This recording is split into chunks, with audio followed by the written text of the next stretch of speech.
Welcome back to episode 3 of Sip and Learn, a series where I'll guide you through the process of making a certain coffee. And in this video, we'll be talking about a flat white. A flat white consists of two layers, the espresso and steamed milk. Let's begin by purging the machine. What this does is remove any coffee residue that may have accumulated from prior use. If you're doing a double shot, get your double shot basket and grind 18 grams. And for a single shot, get your single shot basket and grind 9 grams. Feel free to use a scale if you want to be precise. If you have a tamper mat, this will be the time to use it.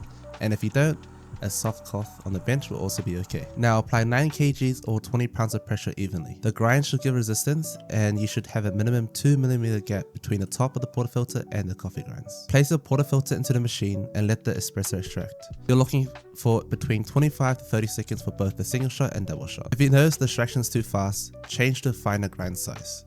And vice versa for running too slow, make it coarser. Get your milk pitcher and pour your preferred milk. I'll be using full fat milk as requested by the customer. Bear in mind, alternative milks have their own characteristics, which may affect the outcome of the texture. However, with more practice, you'll learn to adjust how you steam the milk. If you want a video on how to steam alternative milks, let me know in the comments. Back to steaming. Before that, purge your steam on. This will remove unwanted condensation that could affect your milk texture. Run the steam wand down the end of the spout. Adjust the wand so it just sits below the surface of the milk, almost like you're kissing it. Place your palm on the pitcher and open the steam valve. A paper ripping sound is what you're after. You'll want to hear the sound for 2 seconds. This process is called the aeration process. However, as a flat white is just steamed milk, you do not want too much foam, just enough for the milk to incorporate. The next step is velveting or texturing. Adjust the milk pitcher on an angle and begin to create a vortex or whirlpool motion. If you notice the milk is about to overflow, put the steam wand further down into the milk jug. Turn the steam valve off after you cannot have your palm there for more than 3 seconds if you're starting out. Use a coffee thermometer and aim for 65 degrees Celsius or 150 Fahrenheit. Pour out some of the milk in another jug and leave just enough for your cup of coffee.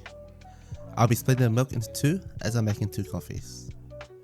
In order to pop the bubble, swirl and tap the pitcher on the bench. Now it's time to pour your cup of coffee. Tilt your cup on an angle and pour at a height. When it gets to halfway, lower your jug towards the crema and begin to draw. Pour at a steady speed and slowly raise the cup so it doesn't overflow. And that's your flat white completed. Congratulations. Take a sip, and if you found this informative and learned something today, why not hit the follow button, or else your flat white will look like shit. Have a good day, and I'll see you in another video.